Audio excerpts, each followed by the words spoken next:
जब मुझे लगता है कि मैं मेरे फादर को भी सरपास नहीं करूंगा, तब तो मैं कबाड़िया क्यों ना बनूं? हर्ज क्या है? 2016-2017 के बाद ये पहला जनरेशन है किसी भी इनकम लेवल पे जब मैं ये गारंटी से नहीं कह सकता हूं कि उनकी समृद्धि अपने पेरेंट्स से ज्यादा होगा। अब आए हैं अहमदाबाद में, आजकल क्या होता है कि लोगों को मतलब ऐसे नौकरियां मिल रहे हैं जो अब नए इंतजामात में इनको टैक्स नहीं देना पड़े।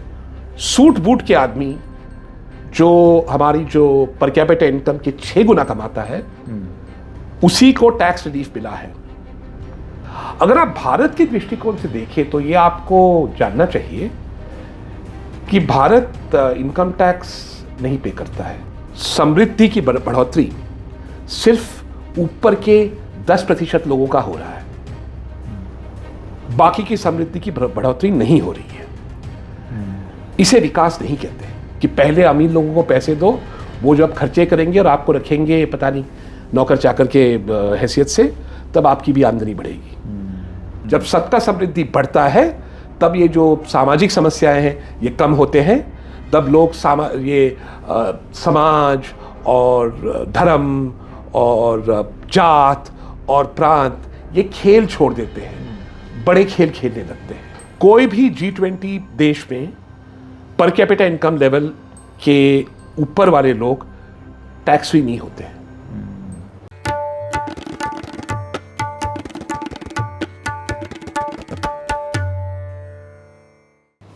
नमस्कार, द रेड माइक की इस प्रस्तुति में आपका स्वागत है। मैं हूं संकेत उपाध्याय। बजट की घोषणा हुई और प्रधानमंत्री ने जब ये बोला कि भगवान करे लक्ष्मी गरीबों पर और मिडिल क्लास पर दया दृष्टि करें, और उसके एकदम एक दिन बाद इनकम टैक्स में चेंजेस आए, उसको लेकर के बड़ी बातें हुई कि क्या यही वो इशारा था जो प्रधानमंत्री कर रहे थे, इनकम टैक्स में छूट।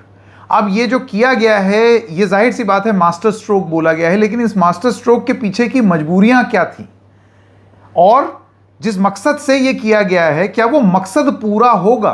क्या ये समाधान है मिडिल क्लास की तकलीफों का या फिर गरीबों की तकलीफ का? इस बजट को समझा कैसे जाए और भी इसके प्रावधानों को समझा कैसे जाए, उसके लिए हमारे साथ हैं अर्थशास्त्री रतिन रॉय जी। बहुत बहुत धन्यवाद रतिन जी हमारे साथ जुड़ने के लिए। जब भी इस तरीके की इकोनॉमिक चीज़ें होती हैं जिसमें अपना हाथ तंग है, तो हम आपकी तरफ देखते हैं कि थोड़ा सा आप समझाएं आसान शब्द में। तो मैं सबसे पहले तो आपका एक ब्रॉड अंडरस्टैंडिंग जानना चाहता हूं कि ये जो कल बजट स्पीच हुई, जो घोषणाएं हुई, उनको आप किस तरीके से देखते हैं? दो दृष्टिकोण से मैं स्पष्टीकरण दे सकता हूं इसके बारे में। एक होता है जो प्रधानमंत्री बार बार बोलते रहते हैं, इंडिया जो भारत है। तो ये इंडिया जो भारत है, ये लोग कौन है? हम यहाँ आपके दर्शकों को बता दूं, हम इंडिया इंटरनेशनल सेंटर में बैठे हुए हैं। सरकारी ज़मीन है लेकिन क्लब है, आप यहाँ नहीं आ सकते। बाहर लोधी गार्डन है, वहाँ तो आप जा सकते हो, लेकिन हम यहाँ एसी रूम में बैठ के लोधी गार्डन देख सकते हैं। यहाँ पे खाने के अच्छे अच्छे जगह है, लेकिन उसके लिए थोड़ा सा फीस भरना पड़ता है। तो यहाँ इंडिया बैठता है, इसलिए इंडिया इंटरनेशनल सेंटर नाम है। और लोधी गार्डन बाहर जो है वहाँ भारत बैठती है।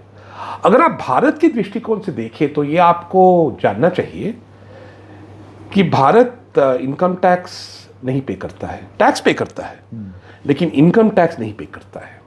ऐसे में क्यों बोल रहा हूँ? अगर आपकी जो आमदनी है वो भारत की प्रति व्यक्ति आय के बराबर है, जो होता है करीबन 17 या 18 हज़ार रुपये महीने, तब आप इनकम टैक्स पे नहीं करते हैं। अगर आपका आमदनी भारत के प्रति व्यक्ति आय से दुगना भी हो या तिगना भी हो, तब भी आप इनकम टैक्स नहीं पे करते हैं इस वक्त। कल के बजट के टैक्स कट्स के बाद अगर आपके प्रति व्यक्ति आय 6 गुना हो, आपकी आमदनी प्रति व्यक्ति आय से 6 गुना ज्यादा हो, 600% ज्यादा हो, तभी आप इनकम टैक्स पे करेंगे। यानी कि 1 लाख महीना यानी कि 12 लाख सालाना जो आमदनी है वो हमारे प्रति व्यक्ति आय से 6 गुना ज्यादा है। 6 गुना। अगर आपकी आमदनी प्रति व्यक्ति आय से 6 गुना ज्यादा है, पर कैपिटा इनकम से 6 गुना ज्यादा है, आप भाई मिडिल क्लास कैसे बने? ये तो कोई मध्य वर्ग का तो कोई नया ही डेफिनेशन है। आप तो अमीर हो गए, आप 1 लाख महीने कमा रहे हो, आप क्या आम डिब्बे में जाओगे ट्रेन पे? आप तो वंदे भारत पे जाओगे। अब आप बोलोगे कि वंदे भारत भी मिडिल क्लास के लिए है।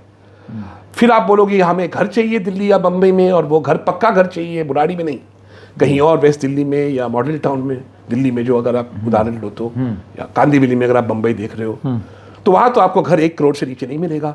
अब मध्य वर्ग का आदमी 1 करोड़ का घर और वंदे भारत पे चलेगा और इंडिगो एयरलाइंस पे चलेगा, और हम उनको मध्य वर्ग के लोग कहेंगे, मिडिल क्लास कहेंगे। वाह! कल सब लोग जश्न मना रहे थे टेलीविजन पे, बंबई के लोग, दिल्ली के लोग, करीब 20-22 लोग मेरे जैसे, हम और मेरे अलावा सब जश्न मना रहे थे कि मिडिल क्लास को बहुत बेनिफिट हो गया। वो लक्ष्मी भगवान क्या क्या बोलते रहते हैं मोदी जी, वो लक्ष्मी भगवान हंसते ना भगवान, हाँ, तो हंसे मिडिल क्लास पे, मध्य वर्ग पे। और मैं सोच रहा था कि यार सारे जो लोग बैठे हैं ये तो हाई फाई लोग हैं, ये तो टॉप रेट के टैक्स पे करते मेरे जैसे, तो इनको क्या मालूम मध्य वर्ग क्या है। मध्य वर्ग का सरकार से संबंध, जो कर व्यवस्था है उस पर संबंध आता है इनडायरेक्ट टैक्स से।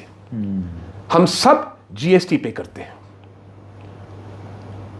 और हम सब समानता से जीएसटी पे करते हैं। अगर आप दुकान में जाके एक टूथपेस्ट खरीदे तो उस पर 18% जीएसटी आप भी देंगे और मैं भी दूंगा, उस पर आमदनी नहीं देखते हम। लेकिन जब हम इनकम टैक्स देखते हैं तब आमदनी के हिसाब से कर देते हैं। तो अगर आप इनकम टैक्स पे रिलीफ दे दें और जीएसटी को वहीं से कहा वहीं छोड़े, तो अगर आप पूरे टैक्स जो रेजिम है उसको देखिए और बोले कि ये जो आम आदमी है, मध्य वर्ग और छोटे वर्ग और बड़े वर्ग ये सब छोड़ दीजिए, जो आम आदमी है इसके हित में है कि नहीं, तो साफ जवाब ये है कि नहीं है। आपने अमीरों को पैसे दे दी जो 6 गुना प्रति व्यक्ति आय से ज्यादा कमाते हैं, लेकिन जो आम आदमी है, गरीब की बात नहीं कर रहा हूं, जो आम आदमी है वो तो उतना ही टैक्स दे रहा है जितना वो पहले दे रहा था। वो कम टैक्स नहीं दे रहा है क्योंकि पहले भी आम आदमी के पास क्षमता नहीं थी कि प्रति व्यक्ति आय दे। लेकिन अगर आप दूसरे दृष्टिकोण से इसको देखें, और ये पहला पॉइंट, ये बहुत महत्वपूर्ण पॉइंट है, बजट में हेडलाइन पॉइंट है, तो मैं ये कहूंगा, मैं सालों से कह रहा हूं कि भारत में समृद्धि की बढ़ोतरी सिर्फ ऊपर के 10% लोगों का हो रहा है, बाकी की समृद्धि की बढ़ोतरी नहीं हो रही है। इसे विकास नहीं कहते। विकास तब होता है जब सबका विकास हो और सबकी समृद्धि विकास अनुसार बढ़े, और जब समृद्धि बढ़ती है तब कर देने की, तब आमदनी बढ़ती है, जब आमदनी बढ़ती है तब कर देने की क्षमता बढ़ती है। उदाहरण के लिए आप देखिए इनकम टैक्स इंग्लैंड में, हाँ, इंग्लैंड में इनकम टैक्स की जो एग्जेम्पशन लिमिट है वो आज जो इंडिया में है वही है, 12 लाख रुपए सालाना। लेकिन इंग्लैंड का जो आमदनी है, प्रति व्यक्ति आय है, वो है 45 लाख सालाना। तो मतलब प्रति व्यक्ति आय के 1/3 पे लोग टैक्स दे सकते हैं क्योंकि उनकी इतनी समृद्धि है। हालांकि प्रति व्यक्ति आय से वो कम कमाए कि कर देने की क्षमता उनमें है। हमारे यहां तो 6 गुना प्रति व्यक्ति आय कमाने के बाद भी समृद्धि इतना नहीं है कि आप में कर देने की क्षमता हो। ये तो बड़ी दुख की बात है कि जो आदमी सबका साथ सबका विकास बोल के यहां आया है, 10 साल बाद 2 इलेक्शन जीतने के बाद आपके बदौलत उन्होंने समृद्धि लोगों का, आम आदमी का इतना भी नहीं बढ़ाया है कि जो आदमी 2 या 3 गुना, 2 गुना कम से कम चलिए प्रति व्यक्ति आय कमाए वो कर दे। 1991 में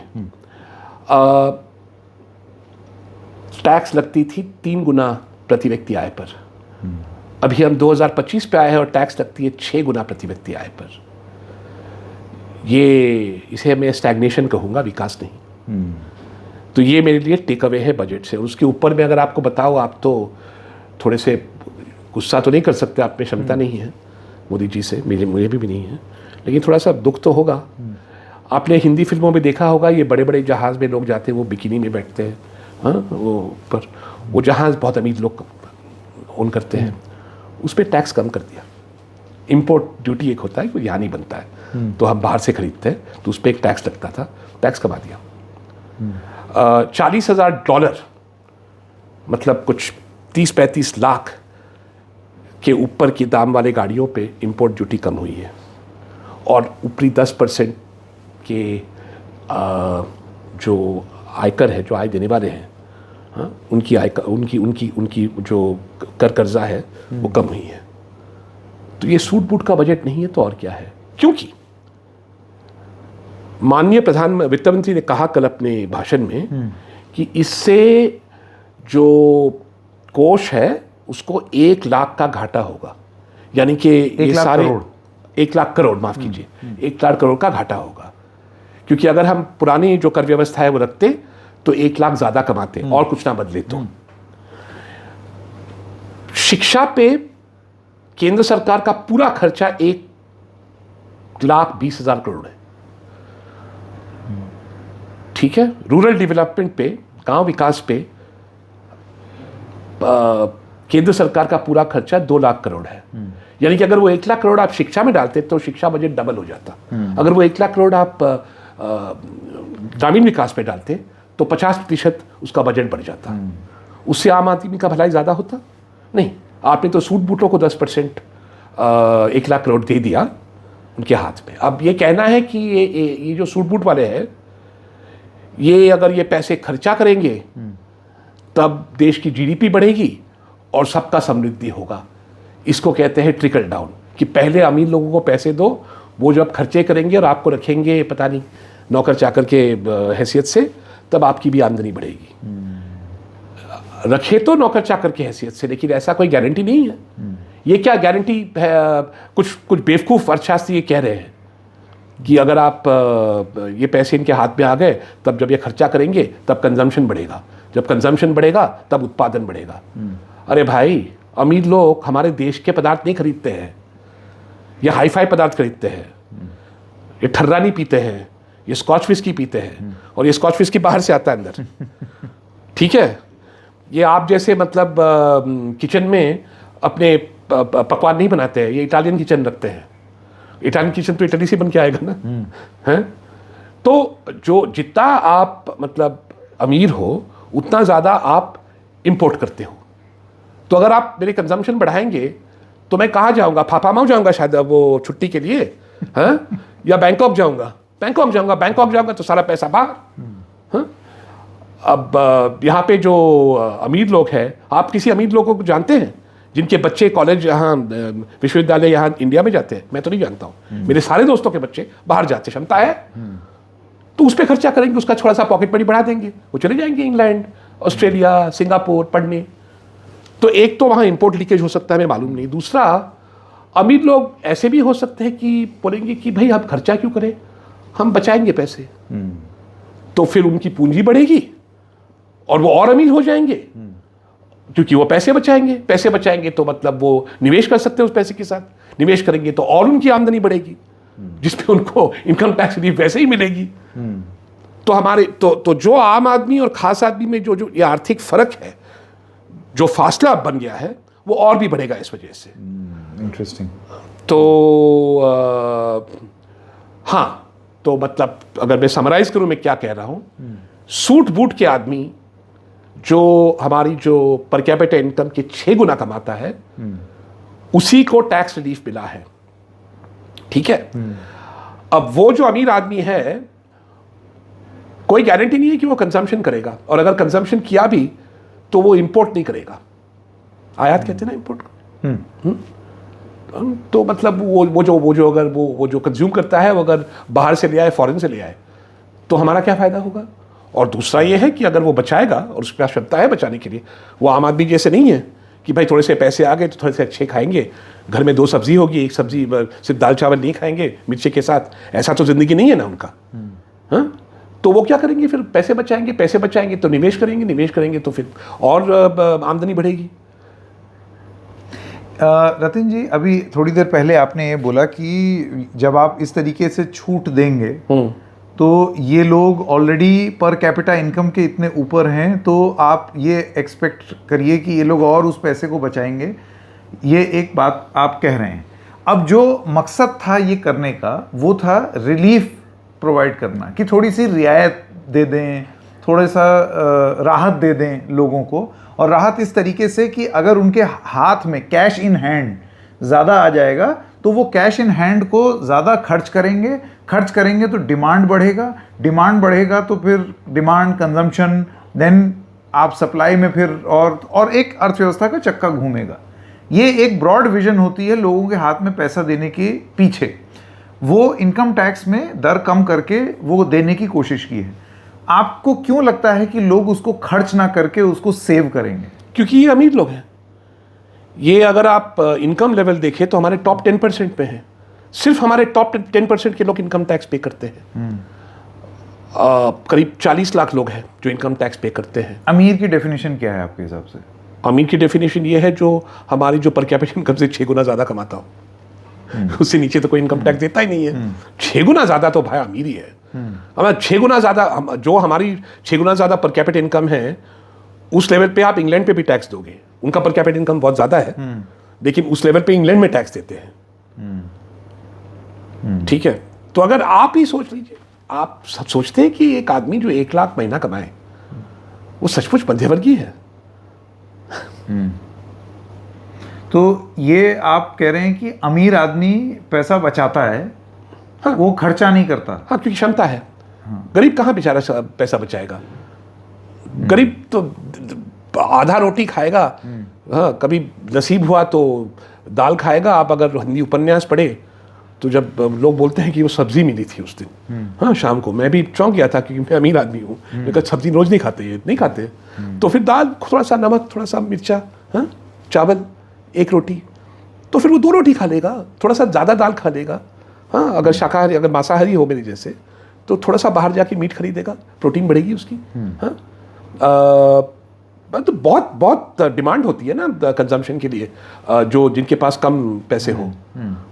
थोड़ा सा एक दिन बिटिया को आइसक्रीम खिला देगा।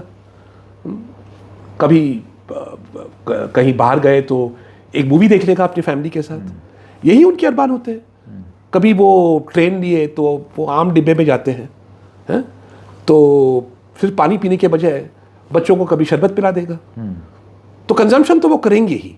उनके पास क्षमता नहीं है सेविंग करने का, और ख़ास तौर पे निवेश करने का। जब आप अमीर हो तब ये सब तो हो जाता है ना आपके बजट से।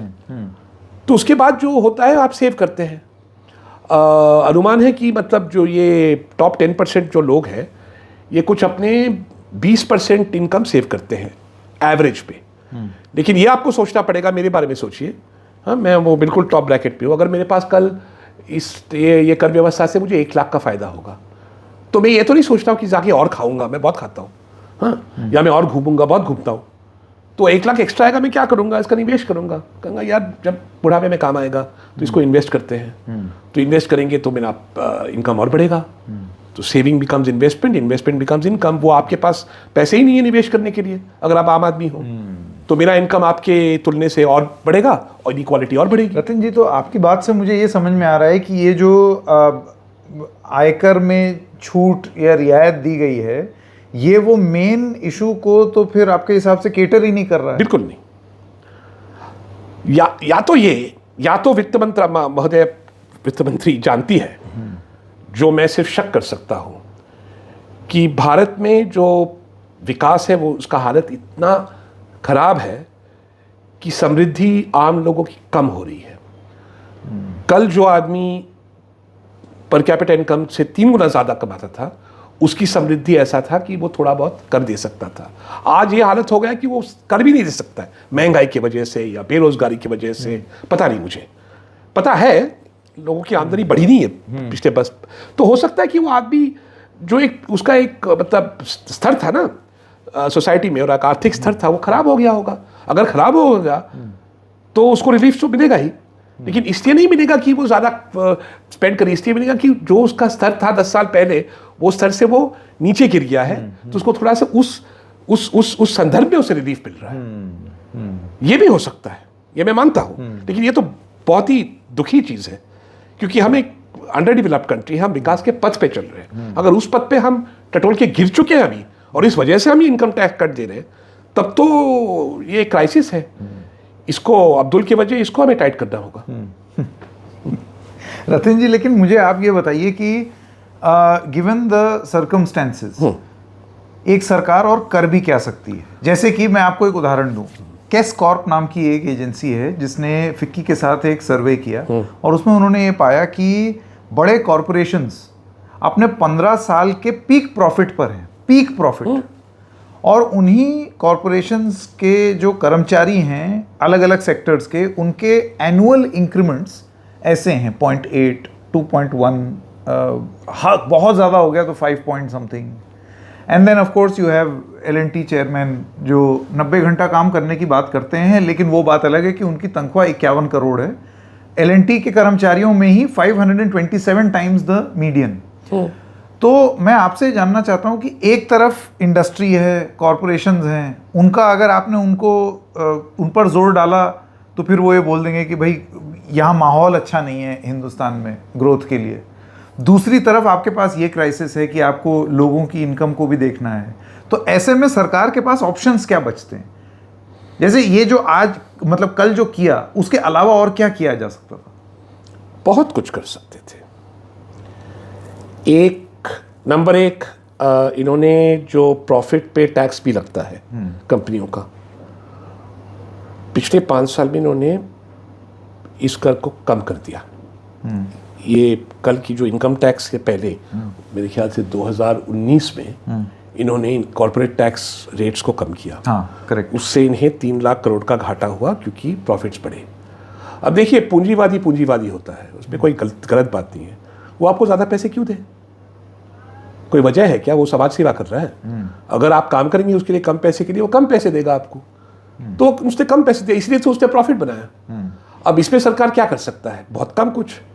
सरकार ये कर सकता है कि अर्थव्यवस्था को ऐसा बना सकता है कि लोगों की जो एम्प्लॉयमेंट है वो बढ़े, ताकि लोगों के पास ऑप्शंस हो, और अगर लोगों के पास ऑप्शंस हो तब उनकी जो सैलरी है वो बढ़ता है। अब इंजीनियर की सैलरी इतना क्यों घट गया है? पहले तो बहुत कम इंजीनियर थे, तो इंजीनियर का एक स्तर होता था ना समाज में। अब तो इंजीनियर तो आम चीज़ हो गया है, वो एक हवलदार जितना कमाता है, हवलदार की ऊपर की कमाई जितना कमाता है, नीचे की कमाई तो मतलब नामुमकिन है, मुझसे ज़्यादा ही कमाता होगा। तो वो जो तो ये क्यों हुआ? क्योंकि हमने इंजीनियरिंग, बहुत लोग इंजीनियर बने हैं पिछले 20-30 साल में, लेकिन इंजीनियरिंग की नौकरियाँ बड़े नहीं हैं, क्योंकि हमारी जो इकोनॉमिक एक्टिविटी है वो उस हिसाब से नहीं बढ़ा है जितना हमारा जनसंख्या बढ़ा है, जितना लोगों का शिक्षा बढ़ा है, और जितने लोग इंजीनियर बनने लगे हैं। अब इसके हल क्या है? इसका हल तो एक ही है, ग्रोथ। और जब तक आप विकास के नाम पे जो इकोनॉमी की बढ़ोतरी के बारे में आप नहीं सोचेंगे और आप असफल रहेंगे जैसे हम रहे हैं, जब तक हमारी ग्रोथ रेट कम से कम 8%, 9% ना हो, तब तक ये समस्या हमारे साथ रहेगा, नंबर 1। नंबर 2, जब तक उत्तर भारत और पूर्वी भारत में एक आदमी अपना घर छोड़ के, अपना परिवार छोड़ के, अपने बच्चों को छोड़ के ट्रेन लेकर हजारों मील जाता है दूर, दक्षिण भारत या पश्चिम भारत, क्या करने? इंजीनियर बनने नहीं, किसी का नौकर बनने, किसी होटल में चाय बेचने। दुबई नहीं जा रहा है, केरल जा रहे हैं, तमिलनाडु जा रहे हैं, छोटी नौकरियां हैं, कुछ चंद 100 रुपए, 1000 रुपए घर भेजने के लिए। इसका मतलब है कि जो दुर्दशा है उत्तर और पूर्वी भारत में, जहां अधिकांश हमारी जनसंख्या है, और दुर्दशा इतना है कि अगर आप पर कैपिटा इनकम देखें यूपी और बिहार के, वो तो नेपाल से कम है।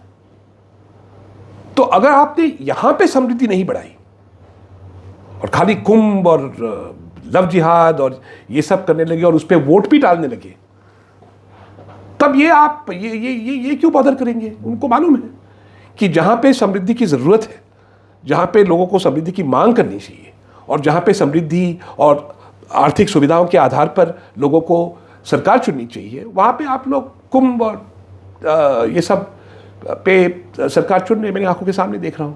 थोड़े से डर गए थे 2024 में, जब यूपी में इनको वोट नहीं मिला, बिहार में तो भरपूर मिला। और मैं आपको दावे से कह सकता हूं कि ये बिहार में बहुत अच्छी तरह से जीतेंगे। झारखंड हार गए कि बिहार में अच्छी तरह से जीतेंगे। तो पॉलिटिशियन जो है, उसको मैं दोष नहीं दे रहा। पॉलिटिशियन देखता है कि आप क्या मांगते हो।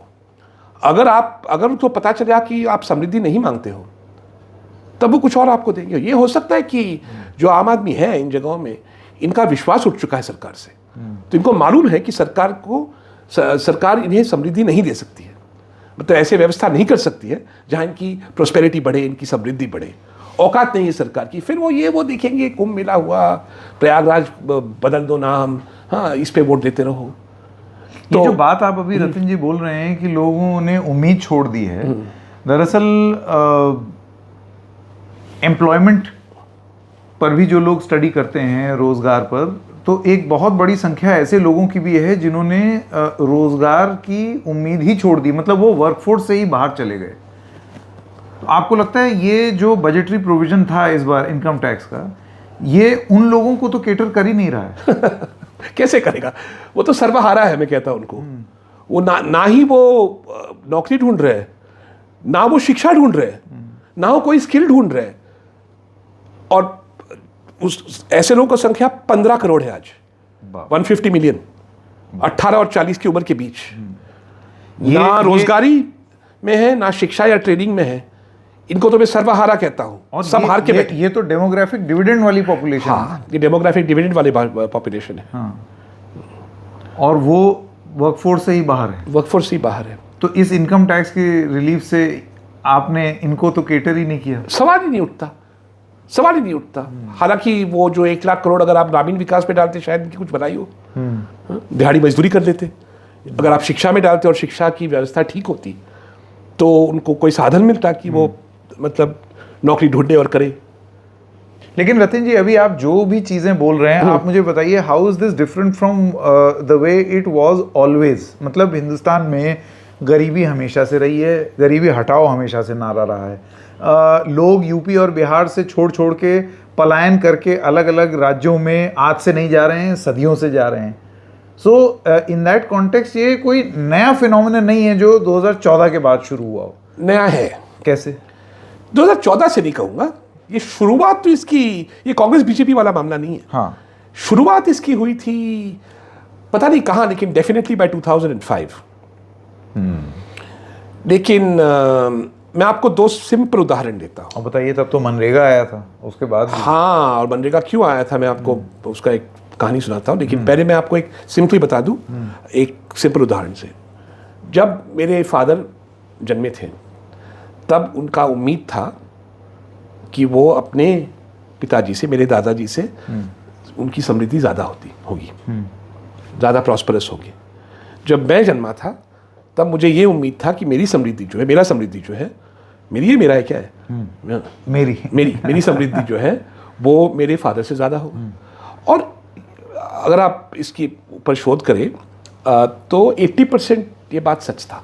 कोई भी गरीब देश में जब विकास होती है, तब 80% लोग, 80% लोग, उनकी बच्चों की समृद्धि अपने पेरेंट्स से ज़्यादा होता है। 2016-2017 के बाद ये पहला जनरेशन है किसी भी इनकम लेवल पे जब मैं ये गारंटी से नहीं कह सकता हूँ कि उनकी समृद्धि अपने पेरेंट्स से ज़्यादा होगा। तो बहुत बड़ा स्टेटमेंट है, बहुत गंभीर स्टेटमेंट है और बहुत ही डिप्रेसिंग स्टेटमेंट। क्योंकि 150 लोगों के पास ना नौकरी है ना शिक्षा कर रहे हैं। ये पहले तो नहीं था। पहले ये नंबर 10 मिलियन था, फिर वो 50 बना, फिर वो 100 बना, फिर वो 150 बना। ये एक लॉन्ग टर्म डिजीज है, नंबर 1। नंबर 2, अगर मतलब आप अपने माँ बाप से की समृद्धि को आगे ले जाने की क्षमता, हाँ, अब आप देखते हैं लोगों में नहीं है। अगर आपको विरासत मिले वो अलग बात है। विरासत तो आपने कुछ नहीं किया ना समृद्धि बढ़ाने के लिए। वो तो आपको घर मिल गया ग्रेटर कैलाश पे, और आप वो बाप ने 10 पे खरीदा था, आप वो 2 करोड़ पे बेच के खाओ। हाँ, वो तो समृद्धि बढ़ाना नहीं हुआ ना। हाँ, ऐसे लोग हैं, बट वो तो समृद्धि बढ़ाना नहीं हुआ। अगर एक आम आदमी एक आम फैमिली में मतलब जन्मे, तो उसके चांसेस अपने समृद्धि बढ़ाने के, या तो बिजनेस में जाए या तो सर्विस करे, वो अब कम हो गए पहली बार। बड़ी दुख की बात है। नहीं तो आपको बहुत खर्चा करना पड़ेगा इसको अवॉइड करने के लिए, जैसे बाहर जाके शिक्षा करो या इस देश से ही भाग जाओ, ये सब करना पड़ेगा। तो जिसके पास ये सब ऑप्शंस नहीं है, अधिकांश लोगों के पास ये ऑप्शंस नहीं है, तो इंडिया खाली हो जाता, कोई जनसंख्या का प्रॉब्लम ही नहीं होता। हाँ, तब तो इसलिए एक प्रोस्पेरिटी प्रॉब्लम है इस देश में।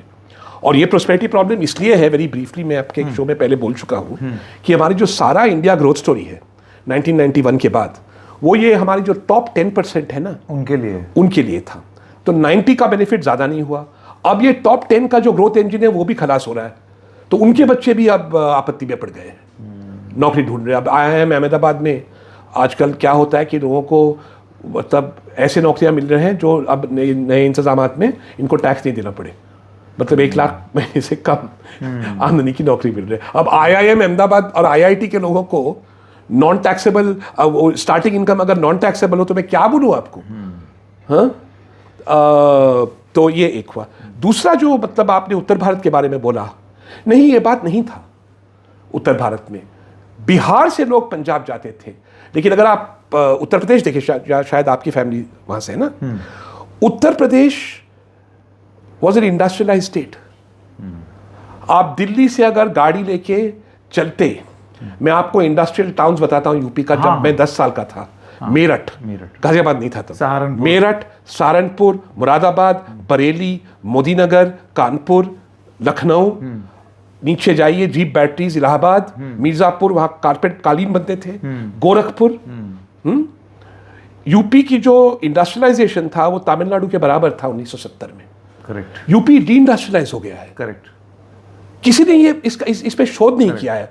अब मैं बुढ़ा हो गया, मैं नहीं कर सकता हूँ। मैं बार बार बोलता हूँ लोगों को, मैं तेरे को स्कॉलरशिप दूंगा भाई, तो जाके इसका रिसर्च कर ले, ये बहुत ही इंटरेस्टिंग टॉपिक है। क्यों हुआ? अब लोग बेवकूफ जैसे मुझे बोलते हैं कानपुर में कम्युनिस्ट थे। अब अगर कम्युनिस्ट इतने पावरफुल थे तो यूपी क्यों नहीं चला रहे थे सरकार? समाजवादी पार्टी क्यों चला रहा था और बीजेपी क्यों चला रहा था? इतने बड़े बड़े लोग हैं, ये कम्युनिस्ट भारतीय है, तो उनको सरकार चला रही था। तो कम्युनिस्ट ने बर्बाद किया, लेकिन सरकार किसी और ने चलाया। ये तो मुझे समझ में नहीं आया। अगर आप आम आदमी को पूछेंगे किसी पान की दुकान पे कि ये सब क्यों हुआ, वो आपको एक साइकोलॉजिकल या सोशियोलॉजिकल एक्सप्लेनेशन देंगे, जो मतलब मैं इतना तो मुझे तहजीब है कि मैं बायस नहीं हूँ। उनकी का स्वभाव ही खराब है, ये गंदे लोग हैं, ये सब बकवास करते रहते हैं। ऐसे हो कोई, सब ह्यूमन बीइंग है भाई, सबके पास DNA एक होता है। एक एनवायरनमेंट में चेंज हो जिससे लोगों का स्वभाव खराब हो, ये मुझे नहीं मालूम, लेकिन तो ये भी कारण है। तो ये बड़ा कॉम्प्लिकेटेड, हमारे इंडिपेंडेंस के बाद जो हमारी जो आर्थिक इतिहास है, इसमें कई चीजें हुए हैं जिसके परिणाम एग्रीगेटिवली हम इस दिशा में पहुंचे हैं। लेकिन इसको ठीक करने के लिए पहले सरकार का मैं एक ही दोषी ठहराऊंगा, ये ज्यादा बतियाना नहीं चाहिए। जब हम इतने संकट में हैं तब सबको ये बतियाना नहीं चाहिए कि सब कुछ ठीक है।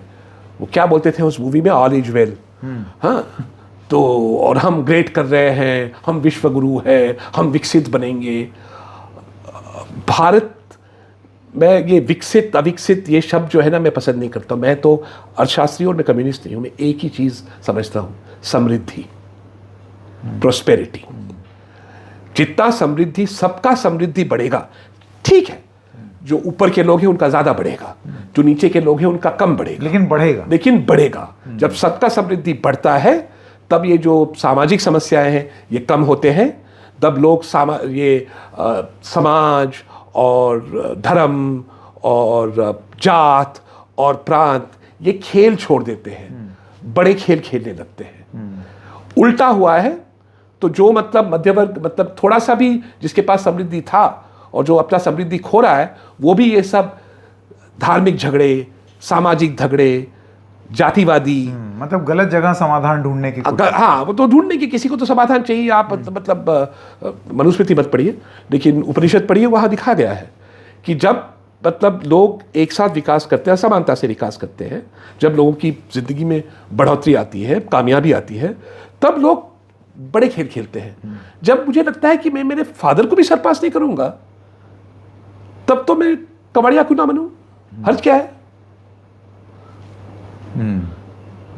Very interesting. बहुत बहुत धन्यवाद रतिन जी। हमको ये जो पर कैपिटा इनकम वाला कंपैरिजन किया है, दिस वाज यूनिक। इस तरीके से इसको नहीं देखा गया था। इसको तो मिडिल क्लास की रिलीफ की तरह ही देखा जा रहा था। खुद का ढोल नहीं पीटना चाहता हूँ, लेकिन मैं एक ही आदमी हूँ जिसने ये तुलना की है पूरी जिंदगी में, पूरे दुनिया में, कि कौन से देश। और मैं ये कह सकता हूँ आपको, G20 में हम जापान से बड़े हो गए और ये हुए, और कोई भी G20 देश में पर कैपिटा इनकम लेवल के ऊपर वाले लोग टैक्स फ्री नहीं होते हैं। तो अगर हमें बहुत गर्व है हम G20 में है, तो ये भी सोचना चाहिए कि G20 में हमारी जो समृद्धि की क्षमता है वो कितना कम है, और यही सबसे मेरे ख्याल से देश के सामने यही सबसे बड़ी चुनौती है, जो अगर हम ठीक नहीं किए तो बहुत बुरा होगा। रतिन जी, बहुत बहुत धन्यवाद Thank देने you. के लिए। Thank you.